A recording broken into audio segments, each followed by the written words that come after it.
میں رکاوٹ کا ذریعہ نہ بن سکے۔ لیکن جب خود غرضی کی آگ میں سب لوگ جلنے لگیں گے تو پھر ایک ایک کر کے توڑ دیے جائیں گے۔ تو امت کا مشترکہ پلیٹ فارم ہونا چاہیے، اور میرے خیال میں کہ اللہ نے جو ہمیں حرمین طیبین کی شکل میں مرکز عطا کیا ہے، اس وقت کسی امت کے پاس یہ نور موجود نہیں ہے، اور بدقسمتی سے آج ہم حرمین کی طرف دیکھتے ہیں تو وہاں جو لوگ موجود ہیں ان کی طرف سے مایوسی کا سامنا کرنا پڑتا ہے، جبکہ ان کی آواز پہ پورا عالم اسلام کھڑا ہو جاتا ہے۔ اور آج بھی دنیا کے اوپر 1.70-60 کروڑ مسلمان بستے ہیں۔ دنیا کے اوپر بسنے والے 7 ارب مسلمانوں میں سے 1.5 یا 1.25 ارب مسلمان ہیں، تو گویا ہر چوتھا شخص مسلمان ہے۔ تو یہ قوت اللہ نے مسلمانوں کو عددی عطا کی ہے، وسائل عطا کیے ہیں، اور 56-57 ریاستیں ہیں، آلات حرب و ضرب ہے، افواج ہیں، معدنیات ہیں، تیل کے ذخائر ہیں، سب سے بڑھ کر جذبہ ایمان ہے۔ لیکن وہ اقبال نے کہا تھا، چمن میں رخت گل شبنم سے تر ہے، سمن ہے سبزہ ہے باد سحر ہے، مگر ہنگامہ ہو سکتا نہیں گر، یہاں کا لالا بے سوز جگر ہے۔ تو یہ بات ذہن میں رکھیے کہ یہ معروضی حالات کیا ہیں، ان حالات کا تجزیہ کر کے سلطان اسلام اعلان جہاد کرے، اور پھر اس وقت تو باقاعدہ افواج موجود ہیں، لہٰذا جو عوام ہیں ان کی ذمہ داری ہے اپنی افواج کو سپورٹ کرنا۔ 56-57 اسلامی ملک کے جو عوام ہیں وہ اپنی افواج کو سپورٹ کریں، اور افواج کا مورال بلند ہو اور وہ آگے بڑھ کے دشمن کا مقابلہ کریں۔ لیکن آج ہم جہاں کھڑے ہیں تو یہ کسی سے مخفی نہیں ہے، یہ اب منبر و محراب کے، نصاب کے اور کتب کے موضوعات تو رہ گئے ہیں، عملی طور پہ آج امت کا اجتماعی درد مفقود ہو گیا ہے، اور جس پر مصیبت ٹوٹتی ہے وہی اس کو فیس کرتا ہے، اس کا سامنا کرتا ہے، کٹتا ہے، لٹتا ہے، پامال ہوتا ہے، جو بھی اس کی حالت ہوتی ہے، اس کے بعد کسی اور کی باری آ جاتی ہے۔ تو ہم ایک دوسرے کے لیے تماشائی بن کے مناظر دیکھتے رہتے ہیں، اور کفر جو ہے وہ باوجود انہوں نے اپنے آپ کو مذہب سے الگ کر لیا ہوا ہے، لیکن پھر بھی مذہب سے ان کا جڑاؤ ایسا ہے کہ وہ اپنے مسائل چٹکیوں میں حل کرتے ہیں۔ ہمارے سامنے مشرقی تیمور کا معاملہ سامنے ہے، اور دوسری جانب کشمیر کا مسئلہ ہے۔ کشمیر کا اور مشرقی تیمور کا مسئلہ سیم ہے، لیکن وہاں چٹکیوں میں مسئلہ حل کر لیا گیا اور معاملے سب کچھ درست کر لیے گئے، لیکن یہاں کشمیر میں معاملہ جس طرح سے لٹکایا گیا اور جس طرح ہے یہ کسی کے سامنے، کسی سے مخفی نہیں۔ دوسری جانب سے اس وقت ایک مسئلہ یوکرائن کا چل رہا ہے، اور دوسری جانب ہمارے سامنے فلسطین کا مسئلہ ہے۔ تو دنیا کا منافقانہ رویہ آپ اس تناظر میں دیکھ سکتے ہیں، لیکن ہم دشمن کو، کفار کو، یہود کو، ہنود کو، نصارہ کو کیا دوش دیں، کیا بات کریں؟ ہمارے اپنے جو دعوے دار ہیں اسلام کی قیادت کے، ان کا رویہ ایسا ہے کہ اس پر ایک نہیں ہزاروں سوالیہ نشان اٹھ رہے ہیں، لیکن انہیں غرض نہیں ہے۔ آج کی دنیا میں، آج کی تاریخ میں لوگ اپنی معیشت کا پہلے سوچتے ہیں۔ انفرادی طور پہ کوئی شخص اپنی معیشت کا سوچے اور اقدار کو پامال کر دے، یا کوئی ملک اور ملت اپنی معیشت کو اقدار پر ترجیح دے، تو یہ فتنہ ہے۔ میرے اور آپ کے آقا مولا کا فرمان 100% سچ ہے اور ہمارے سامنے ہے کہ میری امت کا سب سے بڑا فتنہ مال ہے، تو مال کی وجہ سے اقدار بھی پیچھے چلی جائیں گے۔ اس میں کوئی شک نہیں ہے کہ اس دور میں معیشت کا بہتر ہونا بہت سارے مسائل کا حل ہے، اس لیے اس نیت کے ساتھ معیشت کو مضبوط کیا جائے کہ ہم اپنے اقدار کی بھی اس سے حفاظت کر سکیں گے، اور کمزور لوگوں کی، امت کی مدد بھی کر سکیں گے۔ تو اس میں تو کسی کو کوئی پریشانی نہیں ہونی چاہیے، لیکن معیشت کی بہتری، عیش و عشرت کے سامان زیادہ کرنے کے لیے، اور زندگی کو پر آسائش اور زندگی کو پر تعیش بنانے کے لیے ہو، اور دوسری جانب سلگتے امت کے مسائل جو ہیں وہ ثانوی حیثیت اختیار کر جائیں، تو پھر یہ کوئی دلیل نہیں ہے جی معیشت مضبوط ہوگی تو یہ ہوگا، تو یہ پھر محض ایک کہانی رہ جاتی ہے اور دنیا کے سامنے دوسری بات یہ ہے کہ آج کل ایک بہت بڑا مسئلہ چل رہا ہے اور اس میں بڑے بڑے لوگ اس رو میں بہ گئے کہ اسلام نے دفاعی جنگ لڑی ہیں، جتنی جنگیں لڑی ہیں دفاعی جنگیں ہیں، باقاعدہ حملہ نہیں کیا ہے۔ تو یہ اس طرح سے آج کل کے بہت سارے لکھنے والے اس موضوع پہ لکھ رہے ہیں۔ ابھی میں راستے میں دیکھ رہا تھا ایک شخص کا مضمون اور مجھے لگا کہ یہ کوئی شخص کافی پڑھا لکھا ہے جو بات کر رہا ہے، لیکن اتنا سکم کیوں ہے؟ تو جب میں آخر میں جا کے دیکھا تو وہ انڈیا کا رہنے والا مفکر تھا اور ظاہر ہے کہ وہ اس کے علاوہ کچھ لکھ نہیں سکتا، کیونکہ جو آپ کے معروضی حالات ہوتے ہیں آپ کے سوچنے اور کہنے کی چیزیں بھی جو ہے وہ اس کے دائرے میں ہوتی ہیں۔ تو اسلام نے جو ہمیں جہاد کا حکم دیا ہے یہ بات ذہن میں رکھیے کہ جہاد فی نفس سے ہی قبا ہے، تمام فقہا نے لکھا ہے، یعنی جہاد لڑنا، قتال، قتل و غارت، خون بہانا، یہ کوئی اچھی بات نہیں ہے۔ یعنی قتال فی نفس سے ہی، یعنی قتال کو قتال کے ہی معنی میں لیا جائے تو یہ برا ہے، لیکن قتال کا مقصد الہی کلمت الحق اور فتنے کو ختم کرنا ہو تو پھر یہ حسن بن جاتا ہے۔ اس کی مثال یہ ہے کہ پیٹ چیرنا یا جسم کے کوئی عضو کو چیرنا، یہ اگر کوئی اس پہ خنجر مارے، کوئی چھری اور چاقو سے حملہ کرے تو یہ قبا ہی ہوگا، لیکن یہی کام جب اصلاح بدن کے لیے سرجن کرتا ہے تو اس کا مقصد فاسد مادے نکال کر کے پیٹ کو کارآمد بنانا ہے اور اس عضو کو بہتر بنانا ہے، تو وہی عمل جراحی اور وہی اس کی سرجری جو ہوتی ہے اس کی ہم باقاعدہ قیمت ادا کرتے ہیں اور ڈاکٹر کا، سرجن کا شکریہ ادا کرتے ہیں۔ تو یہ جہاد بھی ایک سرجری ہے، تو فی نفس سے ہی یہ قبا ہے۔ کسی کو قتل کرنا، کسی کے مقابلے میں تلوار لے کے آنا جس سے اعضائے بدنیاں کٹتے ہیں، بچے یتیم ہوتے ہیں، خواتین بیوہ ہوتی ہیں اور جوانوں کی لاشیں تڑپتی ہیں، تو فی نفس سے ہی تمام فقہا نے لکھا کہ یہ قبا ہے۔ لیکن جب یہ فتنے کے خاتمے کا ذریعہ ہو، جب یہ شر کے خاتمے کا ذریعہ ہو، جب یہی الہی کلمت الحق، اللہ کے کلمے کو بلند کرنے کا ذریعہ ہو، تو یہ پھر قبا نہیں، یہ جو ہے وہ پھر حسن بن جاتا ہے، خوبصورت بن جاتا ہے۔ اور آج اگر یہی کام یورپ کرے، امریکہ کرے اور دنیا کی یہ طاقتیں عراق میں کریں، افغانستان میں کریں اور دیگر بلاد عالم میں کریں، تو امن کے قیام کے لیے یہ کریں نام لے کے، اگرچہ بعد میں کچھ بھی نہ ملے۔ وہاں عراق کے ساتھ جو کہا گیا کہ ان کے پاس کیمیائی ہتھیار ہیں، لیکن بعد میں کچھ بھی ثابت نہ ہو سکا، تو اس میں کتنا نقصان ہوا۔ عراق میں جس طرح انسانوں کا المیہ جنم لے چکا، اور جنگ کے خاتمے کے بعد ہمارا عراق جانا ہوا، میں نے شہزادوں جیسے بچوں کو بھیک مانگتے دیکھا۔ وہاں خواتین اپنی بیٹیوں کو، غیر ملک سے آنے والے لوگوں کو کہتے تھے کہ یہ بیٹی 9 عمر بیٹیاں تھیں کہ یہ لے جاؤ اور اس کے ساتھ نکاح کرو، اس کو اپنے ملک۔ یعنی وہ المیہ جنم لیا، اور یہ دنیا کے اوپر امن کے نام پر یہ سب کچھ ہوا، اور پوری دنیا خاموش تھی، بلاد اسلامیہ بھی خاموش تھے، اس لیے کہ کرنے والا طاقتور تھا، غالب تھا۔ اس لیے اس وقت کسی نے نہیں کہا کہ یہ جارحیت ہے، اس وقت کسی نے نہیں کہا۔ اب اپنے حقوق کے لیے تھوڑا سا حماس نے پہل کر دی ہے، جبکہ یہ پہل نہیں، لڑائی تو چھڑی ہوئی ہے۔ ان کو پکڑ پکڑ کے ان کے مارا جا رہا ہے، ان کے لوگ گرفتار کیے جا رہے تھے، تو اگر تھوڑا سا کر دیا تو لوگوں کو یہ آ گیا کہ مسلمان پہل نہیں کرتے۔ کیوں نہیں کرتے؟ اپنے حقوق کو حاصل کرنے کے لیے اگر پہل بھی کرنی پڑے تو اسلام کی تاریخ بھری پڑی ہے اس سے۔ تو یہ جو فکر ہے کہ مسلمان صرف دفاع کی جنگ لڑتا ہے، اس کے اوپر حملہ ہوتا ہے اور وہ دفاع کی ہی جنگ لڑتا ہے، ایسا نہیں ہے۔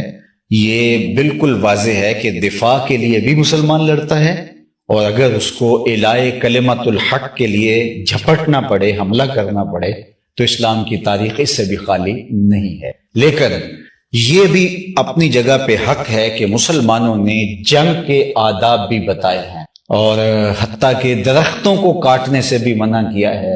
اور آپ دیکھیں فتح مکہ کے موقع پر ایک کتیا نے بچے دیے ہوئے تھے، تو اللہ کے محبوب علیہ السلام نے ایک صحابی کو وہاں کھڑا کر دیا، کہا جتنی دیر تک سارا لشکر گزر نہیں جاتا تم ان کی حفاظت کے لیے یہیں موجود رہنا. یہ اسلام کا نظم ہے. اور میں آپ کو ایک اور بات بتاؤں کہ بدر کے اندر تو جو 70 لوگ قید ہوئے تھے، ان کے 70 لوگ مارے گئے تھے اور 70 لوگ قید ہوئے تھے.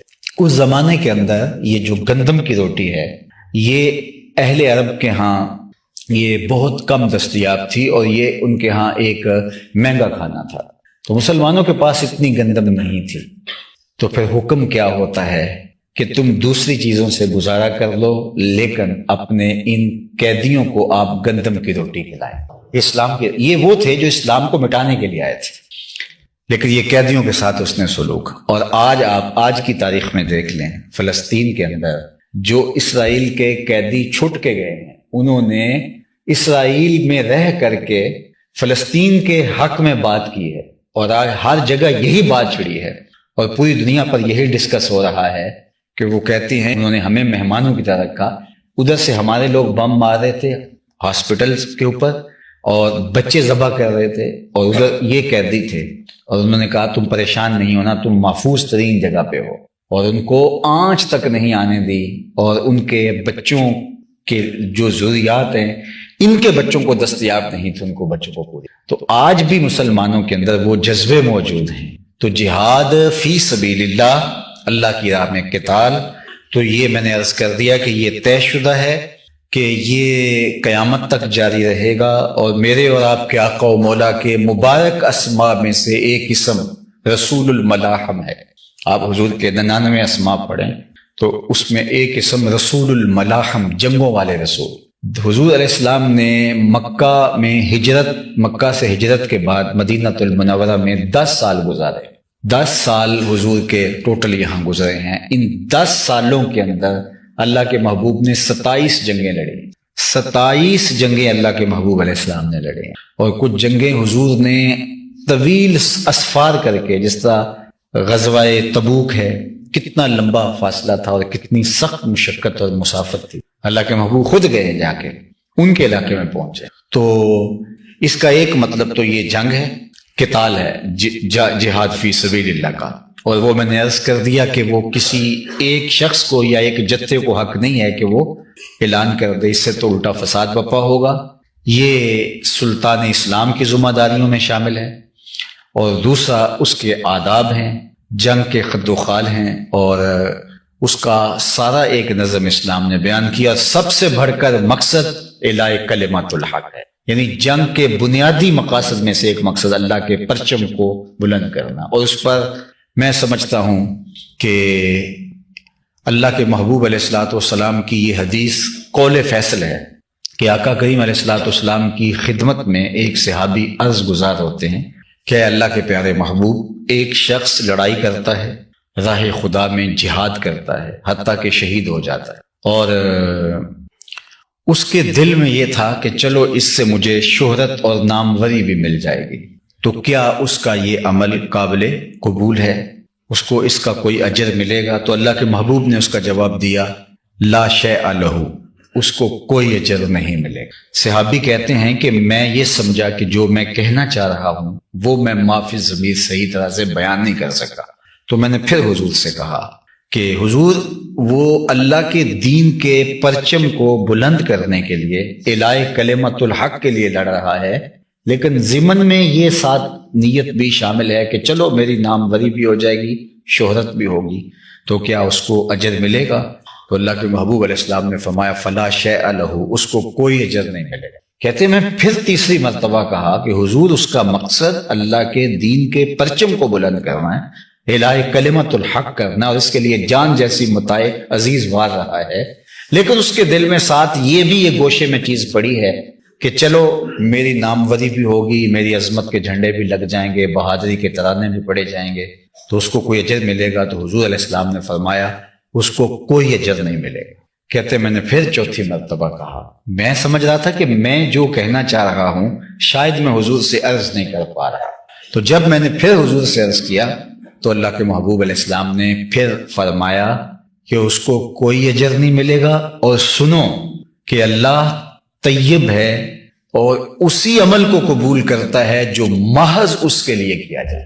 تو اتنی آمیزش بھی اگر ہو اور آپ جانتے ہیں کہ حضرت علی المرتضیٰ آپ ایک کافر کی چھاتی پہ بیٹھے تو وہ آپ کے چہرے پہ تھوک دیتا ہے تو آپ پیچھے ہٹ جاتے ہیں. تو اس نے کہا کہ میں تو چاہ رہا تھا کہ آپ کے غیظ و غضب میں اضافہ ہو جائے اور آپ جو مجھے تکلیف ہو رہی ہے کہ میں انتظار کر رہا ہوں قتل ہونے کا تو جلدی جلدی میرا کام تمام کر دیں، اور آپ مجھ کو چھوڑ کے پیچھے ہو گئے. کہا کہ میں اس لیے پیچھے ہو گیا ہوں کہ اب میرا نفس شامل ہو گیا. یعنی دوسری جانب دیکھیے طہارت کیا ہے، پاکیزگی کیا ہے اس عمل میں. جاہدوا فی سبیلہ کا دوسرا مفہوم جو آیت کریمہ کے ثبات سے بعض علماء نے کہا کہ یہ دوسرا مفہوم واضح ہے، وہ یہ ہے کہ جو جہاد بن نفس کیا جائے. ایمان کے بعد تقوی، تقوی کے بعد ابتغاء وسیلہ، اور اس کے بعد جاہدوا فی سبیلہ کا مفہوم یہ ہے کہ اپنی خواہشات کو قابو کیا جائے اور اب اپنی آرزوؤں کو اور اپنی تمناؤں کو بے لگام نہ ہونے دیا جائے اور اپنی خواہشات پر قابو پا کر کے مجاہدہ نفس کر کے فلاح کی منزل کے اوپر فائز المرام ہوا جائے. انسان کے اندر خواہشات کا پیدا ہونا یہ ایک جذبہ فطریہ ہے، اس سے تو چھٹکارا نہیں ہے. بہت ساری خواہشات پیدا ہوتی ہیں، دب بھی جاتی ہیں. بہت ساری خواہش پیدا ہوتی ہیں، ہم ان کی تکمیل بھی کر لیتے ہیں. بہت ساری خواہشات پیدا ہوتی ہیں، ان کی تکمیل کرنا چاہتے ہیں لیکن کسی وجہ سے وہ پوری نہیں ہو پاتی. غربت کی وجہ سے، اختیار نہ ہونے کی وجہ سے، بس میں نہ ہونے کی وجہ سے، کمزوری صحت کی وجہ سے یا کسی اور وجہ سے ہم بہت ساری خواہشات ہوتی ہیں، پنپتی ہیں، نشو و نما پاتی ہیں، دب جاتی ہیں. تو زندگی کے اندر یہ خواہشات کا ابھرنا اور ان خواہشات کا دم توڑنا یہ عمل جاری رہتا ہے. غالب نے بھی کہا تھا ہزاروں خواہشیں ایسی کہ ہر خواہش پہ دم نکلے، بہت نکلے میرے ارمان لیکن پھر بھی کم نکلے. یعنی میں نے اپنا ہر ارمان پورا کرنے کی کوشش کی لیکن پھر بھی بہت سارے ارمان میرے باقی رہ گئے اور بہت ساری خواہشات ہیں جو میرے سینے میں جنم لیتی رہیں تو وہ پوری نہ ہو سکے. ہم بعض اوقات ہوتا ہے کہ ہمیں یہ میسر آ جائے تو ہمارے لیے کافی ہے، اور جب وہ میسر آ جاتا ہے تو ہماری خواہشات آگے بڑھ جاتی ہیں. پھر ہم کہتے ہیں ہاں اگر اتنا کچھ ہو جائے ہمارے لیے تو پھر تو ہمیں کوئی تمنا ہی نہیں رہے گی کہ کیسی پرسکون زندگی، مطمئن زندگی گزرے گی.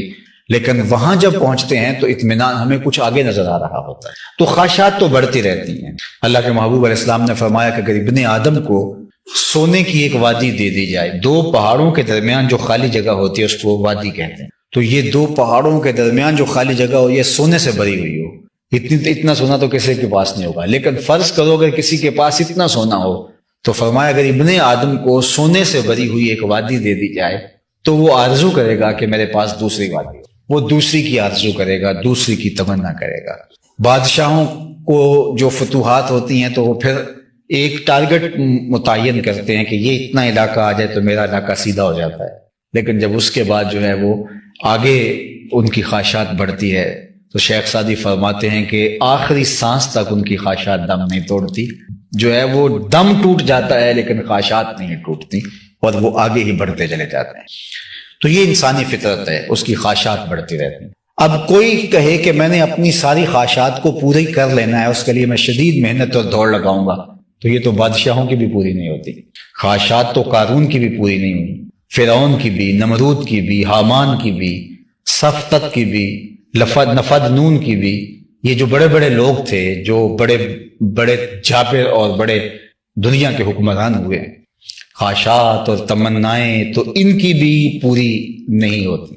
وہ جس طرح کی بھی خواہشات ہوں، جنسی خواہشات ہوں، ذہنی خواہشات ہوں، قلبی خواہشات ہوں، خواہشات کا کوئی بھی رخ اور صورت ہو تو وہ تقبیل پذیر نہیں ہوتا. تو پھر اس کا حل کیا ہے کہ جائز خواہشات کو راستہ دیا جائے، ناجائز خواہشات کو روک دیا جائے. اور جو جائز خواہشات ہیں وہ بھی آپ کی ساری پوری نہیں ہوں. تو پھر اس کا تیسرا حل کیا ہے کہ اپنی خواہشات کے آگے بند باندھا جائے. اس کو ضبط نفس کہتے ہیں، اور شریعت اسلامیہ نے ہمیں ضبط نفس کے بہت سارے طریقے دیے. اس میں ایک روزہ ہے. روزہ ایک مشق ہے ہماری، ہونے کے باوجود چھوڑ دینا تاکہ ہماری مشق ہو، اور یہ ہمیں ترغیب دی گئی ہے. اور بہت ساری ایسی چیزیں ہوتی ہیں اللہ کی طرف سے ہماری تربیت ہوتی ہے کہ ہماری منصوبہ بندی کے باوجود ہمیں حاصل نہیں ہو پاتی. سیدنا علی المرتضیٰ فرماتے ہیں مجھے اپنے ارادوں کی شکست سے رب کی معرفت حاصل ہوئی ہے کہ بعض کا کوئی چیز بالکل آسان ہدف ہوتا ہے لیکن نہیں مل پاتی، تو یہ اللہ کی طرف سے تربیت ہوتی ہے. تو ضبط نفس کرنا اور اپنی خواہشات کو دبانا اور اللہ کی طرف رجوع کرنا، یہ وہ چیزیں ہیں کہ جو چیزیں آپ کو آپ کی تربیت کرتی ہیں، اور یہ اللہ تعالیٰ کی طرف سے فلاح کی منزل کے حصول کا سبب اور ذریعہ ہے۔ بہت سارے ہدف رہ جاتے ہیں انسان جب خواہشات کے پیچھے لگ جاتا ہے، یہ کر لوں تو یہ کروں گا، اور وہ کر ہی نہیں پاتا، اور وہ مقصود اس کے ہاتھ سے۔ میں نے تو یہ بھی دیکھا ہے کہ کچھ لوگ کہتے ہیں یہ کر لوں تو پھر نماز شروع کروں گا، وہ ساری زندگی نماز ہی شروع نہیں کر پاتے، باقی بڑے بڑے کام اور کارہائے نمایاں سر انجام دینا تو دور کی بات ہے۔ یعنی یہ بات فلاں ہدف کے بعد میں یہ کام کا آغاز کروں گا، اور وہ ہدف ہی پورا نہیں ہوتا۔ وہ پورا ہو جائے تو وہ ہدف جو ہے وہ اس کا دائرہ اور وسیع ہو جاتا ہے، تو زندگی بھر یوں گزر جاتی ہے۔ تو ہمارے رب نے ہمیں ضبط نفس کا حکم دیا، اور جہاد سے یہاں مراد مجاہدہ نفس ہے، اپنے نفس کی خواہشات کا مقابلہ کرنا، اپنے نفس کو روکنا۔ اور اللہ کے محبوب علیہ السلام نے اس کے لیے ہمیں بہت خوبصورت طریقہ عطا کیا۔ انظروا الی من هو اسفل منکم، فرمایا کس طرح اپنی خواہشات کو روک سکو گے؟ اپنے نیچے دیکھو، جب نیچے دیکھو گے تو تمہیں صبر آ جائے گا، اگر اوپر دیکھو گے تو پھر تم کبھی بھی رک نہیں پاؤ گے۔ تو کہا وجاہدوا فی سبیلہ لعلکم تفلحون، یہ ہے تمہاری منزل فلاح تک پہنچنے کا راستہ۔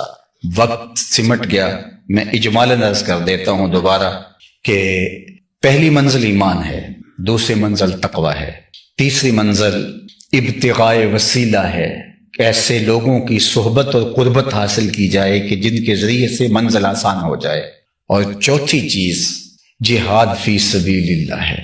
اور جہاد فی سبیل اللہ کے من جملہ مفاہیم میں سے ایک مفہوم جہاد بن نفس ہے، اپنے نفس کے ساتھ جہاد کرنا، اپنے نفس کا مقابلہ کرنا، نفس کی خواہشات کو دبا کر کے اللہ کی رضا کے دائرے میں رہنا، تاکہ نفس ہمیں اپنی خواہشات کی تکمیل کے چکر میں الجھا کر کے اللہ جل شانہ کی رضا جوئی کے عمل سے روک نہ دے۔ اگر یہ چار چیزیں ہم حاصل کر لیتے ہیں تو میرا رب ہمیں سند عطا کرتا ہے لعلکم تفلحون، تو پھر تم فلاح پا جاؤ گے۔ یہاں لا اللہ شک کے لیے نہیں ہے، یہاں اللہ تعالیٰ کی طرف سے یہ لا اللہ کا جو لفظ ہے یہ ہمارے لیے یقین کا نور بانٹتا ہے۔ اگر تم ان چار چیزوں کو حاصل کر لیتے ہو، اور اس کا نتیجہ 2x2 کی طرح تمہارے سامنے ہے کہ اللہ تعالیٰ تمہیں پوری کامیابی اور کامرانی نصیب فرمائے گا۔